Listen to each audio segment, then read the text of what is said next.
అన్న నమస్తే, మీ పేరేనా? నా పేరు రాజు అన్న. అన్న ఏం చేస్తారు? నేను ప్రైవేట్ జాబ్ ఒక ట్యూషన్ కండక్ట్ చేస్తూ ఉంటానమ్మా. ట్యూషన్ కండక్ట్ అవునా. ఏంటన్నా మరి మీరు టీచర్గా ట్యూషన్ కండక్ట్ చేస్తా అంటున్నారు ఏంటి? ఈరోజు మరి 10th క్లాస్ రిజల్ట్స్ వచ్చినాయి ఏంటి, ఎలా ఫీల్ అవుతున్నారు? ఈరోజు ఉత్తీర్ణ శాతం కానీ గవర్నమెంట్ స్కూల్స్ వచ్చిన ఉత్తీర్ణ మొత్తం పేపర్లో యాడ్లు వేయడం కానీ ఏంటి, ఎలా అనిపిస్తుంది అసలు ఒక టీచర్గా మీరు ఏం చెప్తారు దానికి? చాలా ఎక్సలెంట్గా ఉందమ్మా. ఈరోజు మన రాష్ట్రంలో ఎస్ఎస్సి ఫలితాలు మంచి పర్సంటేజ్తో విద్యార్థులందరూ పాస్ అయ్యారు. ఇది ఒక రికార్డుగా చెప్పుకోవచ్చు. కారణం ఏంటంటే ఈ ప్రభుత్వం మొన్న కొత్తగా డిఎస్సి ఇవ్వడం, టీచర్లను అపాయింట్ చేయడం, ఎక్కువ విద్యార్థులకు సరిపడా ఉపాధ్యాయులు రావడం వలన వాళ్ళందరూ స్పెషల్ కేర్ తీసుకోవడం వలన ఈ రోజున ఈ పర్సంటేజ్ పెరగడం సాధ్యపడింది. మ్యాక్సిమం ప్రైవేట్ స్కూల్స్ వాటిలో వచ్చే పర్సంటేజ్ కంటే కూడా ఈ సంవత్సరం గవర్నమెంట్ స్కూల్లోనే ఎక్కువగా పర్సంటేజ్ రావడం జరిగింది. ఇది వాస్తవం అనమాట. అది అంటే ఈ రోజున లోకేష్ గారు విద్యాశాఖ మంత్రికి అసలు పనితీరు ఏమీ లేదు, అసలు స్కూల్స్ కూడా అసలు నిర్వీర్యం చేసిన లోకేష్ అని చెప్పి అంటున్నారు కదా. ఏంటి అసలు అలాంటి వాళ్ళకి ఈ రోజున ఈ ఉత్తీర్ణత శాతం చూసిన తర్వాత ఏం సంబంధం చెప్తారు మీరు? అసలు ఈ ఉత్తీర్ణత శాతం ఒక ఎగ్జాంపుల్. వాళ్ళు ఈ ఉత్తీర్ణ శాతమే వాళ్ళకు ఒక ఆన్సర్ అమ్మా. కొత్తగా మనం చెప్పాల్సిన అవసరం ఏం లేదు. 10th క్లాస్ ఉత్తీర్ణత శాతమే వాళ్ళు అడిగిన ప్రశ్నకి సమాధానం. ఇంకో విషయం ఏంటంటే ఎడ్యుకేషన్ మినిస్టర్గా ఈరోజు ఒక బెస్ట్ ఎగ్జాంపుల్ చెప్తాను. మంగళగిరి నియోజకవర్గంలో తన నియోజకవర్గంలో గవర్నమెంట్ పిల్లలకు ఒక మోడల్ స్కూల్ కట్టాడు ఆయన. కట్టి ఆ మోడల్ స్కూల్ని ప్రియారిటీకి తీసుకుని అలాంటి మోడల్ స్కూల్స్ ఇంకా అనేకమైన కట్టాలని ఆలోచనలో ఉన్నాడు. ఇప్పుడు టీచర్స్ని సఫిషియెంట్గా అపాయింట్ చేయడం ఒకటి, అక్కడ వాళ్ళకి మధ్యాహ్న భోజన పథకం ఇవ్వడం ఒకటి, 100 days ప్రోగ్రామ్ అని ఒకటి పెట్టారు 10th క్లాస్ వాళ్ళకి. అది పెట్టి ప్రతిరోజు ఒక ఇద్దరు టీచర్ దానికి పెట్టుకొని ప్రత్యేకించి డల్లర్స్ ఎవరైతే ఉన్నారో వాళ్ళ మీద స్పెషల్ కేర్ తీసుకోవటం, అందువల్ల ఈ రిజల్ట్ సాధ్యపడింది. కాబట్టి ఒక ఎడ్యుకేషన్ మినిస్టర్గా Lokesh is highly qualified educated person అతను. కాబట్టి స్టాన్ఫర్డ్ యూనివర్సిటీలో సీట్ రావడం మామూలు విషయం కాదు. అలాంటప్ప ఉన్న వాళ్ళు మినిస్టర్లుగా చెప్పడం కాదు. అతను స్టాన్ఫర్డ్ యూనివర్సిటీలో చదవడం వలన ఎడ్యుకేషన్ మీద ఒక అవగాహన ఉంది, ఇక్కడ సిలబస్ మీద అవగాహన ఉంది, ఇక్కడ ఏ కరికులం ఇస్తే నెక్స్ట్ పిల్లలు ఎట్లా డెవలప్ అవుతారు, ఇంటర్మీడియట్కి వెళ్ళినప్పుడు ఎలా ఫేస్ చేస్తారు అన్న ఆలోచనతో ఒక కొత్త రకమైన సమూహంలో మార్పులు తీసుకొచ్చి ఇప్పుడు SEM 1 SEM 2 అని చెప్పి బుక్స్ కూడా ఎక్కువ బరువు లేకుండా పిల్లలకి, ఇప్పుడు ఒకేసారి ఒక టెక్స్ట్ బుక్ ఎంత బరువు అనుకోండి, 6 సబ్జెక్టులు తీసుకెళ్ళాలి మార్నింగ్ నుండి, పెద్ద బరువు పుస్తకాలు. పిల్లలకి మీద బరువు కూడా తగ్గించడం కోసం SEM 1 SEM 2 కూడా 10th క్లాస్ 8th క్లాస్లో కూడా వాళ్ళు ఈ రకమైన ప్రవేశపెట్టి ఎడ్యుకేషన్లో సమూహమైన మార్పులు చేంజెస్ తీసుకురావడం వల్లనే ఈ యొక్క మంచి రిజల్ట్ సాధ్యపడిందమ్మా. అంటే బెస్ట్ మినిస్టర్ ఫర్ లోకేష్ ఎడ్యుకేషన్కి అతను వాళ్ళ నాన్నగారు మరి ఆ పదవి అతనికి ఇవ్వడం వల్ల అతను ఆ పదవికి న్యాయం చేసి 100% న్యాయం చేసి మేము నమ్ముతున్నాం. అంటే పక్కన వైసీపీ వాళ్ళేమో అసలు లోకేష్కి అసలు ఏమీ చేయట్లేదు, అసలు బయట తిరిగి చదువుకున్నాడు కానీ ఇక్కడ పరిస్థితులుగా లోకేష్ తెలియట్లేదు, అసలు తెలుగు కూడా సరిగ్గా మాట్లాడుతున్నారు లోకేష్ అని చెప్పి కూడా గతంలో చాలా రకాల ట్రోల్ చేసిన పరిస్థితి. ఏంటన్నా ఎలా చూడొచ్చు అంటారు? సరే, లోకేష్ని ఈరోజు ఒక సానబట్టిన వజ్రంలాగా తయారై ఆయన బాడీ లాంగ్వేజ్ని, ఆయన మాట్లాడే విధానాన్ని ట్రోల్ చేసి చేసి చేసి ఈరోజు వాళ్ళే ఆయన ఒక గొప్ప స్థాయికి తీసుకొచ్చారు వైసీపీ వాళ్ళే. ఫస్ట్ ఉన్న లోకేష్కి ఇప్పుడున్న లోకేష్కి జనం అందరికీ తేడా తెలుస్తుంది. మాట్లాడే విధానం, కార్యకర్తలతో కలుపుకునే విధానం, అక్కడ ఎంప్లాయీస్తో మాట్లాడే విధానం. ఆయనకి ఈ ప్రాంతం యొక్క పరిస్థితి తెలియదు, ఎక్కడో ఫారిన్లో చదివాడు కాబట్టి ఇక్కడ అవగాహన లేదు అంటున్నారు. ఒక విషయం చెప్తున్నాండి, రాజకీయంగా కూడా అతను హార్డ్ వర్కర్. తండ్రి వేసిన పునాదుల మీద పరిగెత్తుకుని ఎంజాయ్ చేయాలని కోరుకోవాలి లోకేష్ ఎప్పుడు కూడా. అలా కోరుకున్నప్పుడైతే చిత్తూరు జిల్లా వాళ్ళ సొంత నియోజకవర్గ జిల్లాలోనే కుప్పమో పక్కన ఇంకోటో తీసుకొని ఆయన ఎమ్మెల్యే అయిపోయాడు. కానీ రాష్ట్రంలో తెలుగుదేశం పార్టీ పెట్టిన దగ్గర నుంచి అతి తక్కువ సార్లు మాత్రమే మంగళగిరిలో తెలుగుదేశం గెలిచింది. మరి అలాంటి ప్రాంతాన్ని ఎంచుకుని ఎక్కడైతే పార్టీ లేదో అక్కడ గెలవాలి అనే ఆలోచనతో అక్కడే ఓడిపోయి, ఎక్కడైతే పోగొట్టుకున్నామో మళ్ళీ అక్కడే సాధించుకున్న ఆలోచనతోనే అతనికి హార్డ్ వర్కింగ్ నేచర్. మీరు ఓడిపోయిన వ్యక్తి 90,000 పైగా మెజార్టీ సాధించాడంటేనే మీరు అతని యొక్క పట్టుదల, అతని యొక్క కార్యదీక్షత గుర్తుపెట్టుకోవాలి. మరి అలాంటి వ్యక్తి ఈరోజు తనకిచ్చిన శాఖలో తనకి ఎడ్యుకేషన్ మీద హైలీ అవగాహన ఉంది కాబట్టి దాన్ని ఖచ్చితంగా ప్రూవ్ చేయాలి. ఈ రోజున అతను ప్రూవ్ చేయడానికి ఒక ఎగ్జాంపుల్ చెప్పేది అంటే, జెడ్పీ స్కూల్లో పిల్లలకి ఇన్ని మార్కులు వచ్చినాయని చెప్పి ఏనాడైనా ఆంధ్రప్రదేశ్ చరిత్రలో గవర్నమెంట్ పేపర్ యాడ్ ఇచ్చిందా?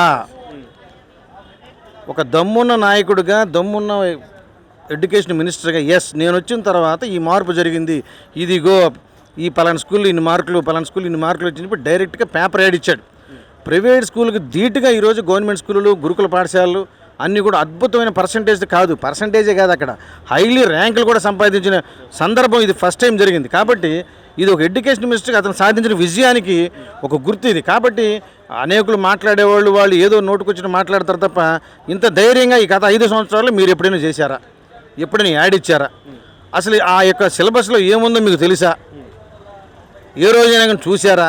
అసలు అవగాహన లేదు. కాబట్టి చదువుకున్న వ్యక్తికి ఆ పదవి ఇవ్వడం, అది ఆ పదవికి వన్నె తీసుకురావడం, అతను కూడా కష్టపడటం, ఈరోజు విద్యార్థుల భవిష్యత్తు బాగుపడటం. ఆంధ్రప్రదేశ్ ఇప్పుడు నేటి బాలలే రేపటి పౌరులు అన్నట్లుగా ఈరోజు ఈనాటి విద్యార్థులే ఫ్యూచర్లో ఎంప్లాయీస్, ఫ్యూచర్లో ఇంజనీర్లు, ఫ్యూచర్లో డాక్టర్స్.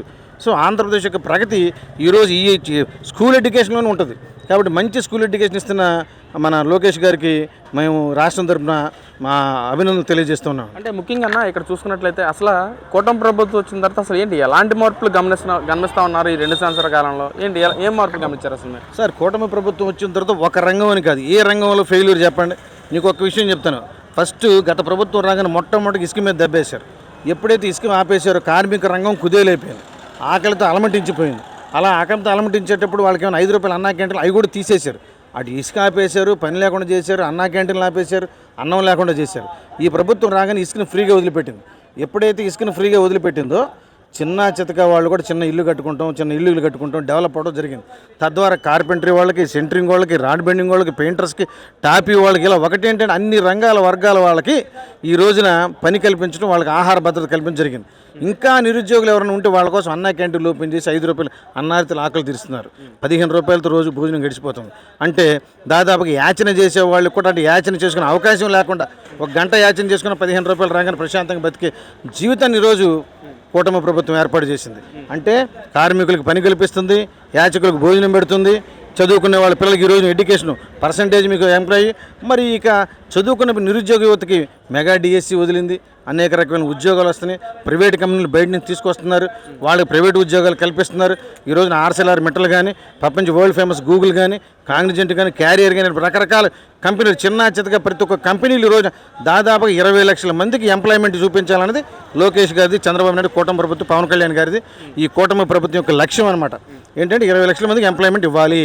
ఏది ప్రైవేట్ ఎంప్లాయ్మెంట్, గవర్నమెంట్, ఈవెన్ ఏదైనా కానీ 20 lakhs అనేది ఖచ్చితంగా ఎంప్లాయ్మెంట్ కావాలండి. ఈ రోజున అదే విషయాన్ని కంపెనీస్ విషయంలో కూడా అసలు మేమే తీసుకొచ్చాము, గూగుల్ కానీ మేము తీసుకొచ్చినట్లకి పేర్లు మార్చుకుని మా పిల్లల తండ్రులు వాళ్ళు అన్నట్టు గొప్పలు చెప్పుకుంటారని చెప్పి మాట్లాడుతున్నారు. ఏంటి అసలు మీ ఉద్దేశం ఏంటి? అసలు కంపెనీస్ ఎవరి వల్ల వచ్చినాయి, ఎవరి హయాంలో వచ్చినాయి? అసలు మీకు ఒక విషయం చెప్తామండి. బెస్ట్ ఎగ్జాంపుల్, చంద్రబాబు నాయుడు కట్టిన ఇళ్ళకి రంగులు మార్చింది వాళ్ళు, చంద్రబాబు నాయుడు కట్టిన ఇళ్ళకి రంగులు మార్చుకుని ఇచ్చింది వాళ్ళు, సచివాలయాలకు రంగులు మార్చింది వాళ్ళు, అన్నా క్యాంటీన్ రంగులు తీసేసింది వాళ్ళు. ఇలా రకరకాలుగా తీసుకున్న వాళ్ళే ఈ రకంగా చేస్తూ ఉంటే ఇక మనం చిన్న ఎగ్జాంపుల్, బెస్ట్ ఎగ్జాంపుల్ ఆర్సెల్ఆర్ మెటల్. వాళ్ళు ఎక్కడ ఒరిస్సాలో స్టీల్ ప్లాంట్ పెడుతున్నారు 2 కోట్లు పెట్టి. మరి ఇక్కడ ఎందుకు పెడతారు? చంద్రబాబు నాయుడు, లోకేష్ జనాలు చెవుల్లో పూలు పెడుతున్నారని ఒక ప్రెస్ మీట్లో చెప్పారు. ఆ జరిగిన 4వ రోజున 5వ రోజునే శంకుస్థాపన అనకాపల్లిలో జరిగింది. జరిగిన 5వ రోజున అది నేనే తీసుకొచ్చానని చెప్పాడు. భోగాపురం ఎయిర్పోర్ట్ వద్దని కేసులు పెడతాం, మీ అందరికీ నేను హామీ ఉంటాను, నేనే దగ్గరుండి కేసులు ఇప్పిస్తానని చెప్పాడు. మళ్ళీ భోగాపురం ఎయిర్పోర్ట్ నేనే చేశానంటాడు. ఏంటండి ఈ ద్వంద్వ వైఖరి? అప్పుడు మాట్లాడింది ఆయన, ఇప్పుడు మాట్లాడింది. ఇప్పుడు ఎలక్షన్ హామీలు ఉన్నాయి, మద్యం తీసేస్తాను, సన్న బియ్యం ఇచ్చేస్తాను, మెగా డిఎస్సి ఇస్తాను, ఫస్ట్ తరగతి జాబ్ క్యాలెండర్స్, ఇవన్నీ ఫెయిల్యూర్స్. వాటిని ఎవడు కూడా మనం చెప్పలేం. ఎందుకంటే ఏదో ఇచ్చారు, మీరు చేయలేకపోయారు కాబట్టి మీకు 11 సీట్లు ఇచ్చారు, అది వేరే సంగతి. కానీ ఎవడో చేసిన పని కూడా నేను చేశానని చెప్పుకోవడం చాలా తప్పు. నువ్వు చేస్తానన్న పని చేయలేకపోవడం అనేది ఒక రకంగా వదిలేసేయండి, దానికి నో ప్రాబ్లం. అది ఫెయిల్యూర్ అవ్వచ్చు, దాని ద్వారా నీవు దానికి తగ్గ పనిష్మెంట్ మీరు తీసుకున్నారు ప్రజల ద్వారా, అది వేరే సంగతి. కానీ ఆర్సెల్ఆర్ మెటల్ అని పెట్టడో, ఎన్ని కోట్లని పెడతాడు ఇక్కడ జనాల చెవులు, అది రాదు అని నువ్వు చెప్పి మళ్ళీ వచ్చాక నేనే చెప్పానంటావు. గూగుల్ అనేది నేనే తీసుకొచ్చానని చెప్పడం, భోగాపురం ఎయిర్పోర్ట్ వద్దు నేను కేసులు వేయించిన దగ్గర మీరే, వద్దనేది మీరే, వైజాగ్లో ఈగలు తోలుకుంటున్నారు మధ్యాహ్నం నుంచి ఎయిర్పోర్ట్లో, ఇది ఎందుకు మళ్ళీ వేస్ట్ అని చెప్పింది మీరే, మళ్ళీ తెచ్చింది నేనే. ఏంది ఈ ద్వంద్వ వైఖరి? సోషల్ మీడియా బాగా ఉందండి, ప్రజలందరూ మీ యొక్క డబుల్ మాటలు వింటూ ఉన్నారు. ఒక విషయం ఏంటంటే ఏదో మళ్ళీ మేము జగన్మోహన్ అధికారులను తీసుకొస్తామని చెప్పి 2 సంవత్సరాలు అయిపోయి కళ్ళు మూసుకుంటున్నా, 3 సంవత్సరాలు అయిపోతే గెలిచేది మనమే అని చెప్పి కూడా వైసీపీ నాయకులు మాట్లాడుతున్నారు. ప్రజలు మళ్ళీ నమ్మి ఛాన్స్ ఏమైనా ఇస్తారంటారా వైసీపీ పార్టీ? అది ప్రజల కోసం చెప్పే మాటలు కదండి, వాళ్ళ కార్యకర్తలు ఆత్మస్థైర్యం నింపుకునే కార్యక్రమం అది. ఎందుకంటే వాళ్ళంతా డేలా పడిపోతున్నారు. ప్రజలు ఈ అంగరంగ వైభవంగా వీళ్ళకి బ్రహ్మరథం పడుతున్నారు. ఎందుకంటే అన్నా క్యాంటీన్లు తినేవాడు ఆకలితో అన్నం తిని చేయగడుకునేవాడు అడగండి, చంద్రబాబు పరిపాలన తెలిసింది. ఈరోజు పనికిల కార్మికుడు చంద్రబాబు పరిపాలన తెలిసింది. రేపు ఆర్సెల్ఆర్ మెటల్ గూగుల్లో జాబ్ వచ్చిన అడగని తెలిసింది. పోలవరం కంప్లీట్ అవ్వగానే రాష్ట్రం సస్యశ్యామల రైతును అడగని తెలిసింది పరిశ్రమ ఏంటో.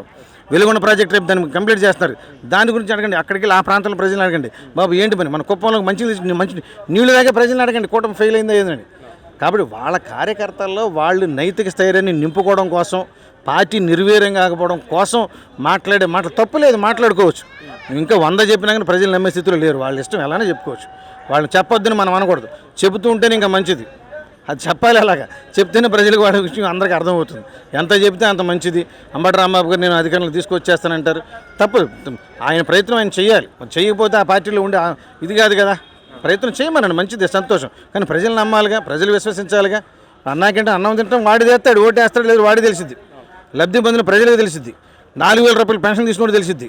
ప్రతి ఒక్కరికి తల్లికి వందనం బండివాడికి తెలిసిద్ది. ఎంతమంది పిల్లలు ఉంటే అంతమందికి వేశారుగా, ఒకటి కాదుగా, టోటల్గా వేశారుగా.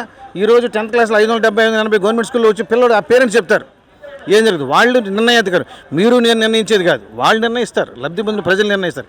ఖచ్చితంగా ప్రజలు, కూటమి ప్రజలు మళ్ళీ బ్రహ్మానందం పడతారు, మళ్ళీ పట్టం కడతారని నా విశ్వాసం.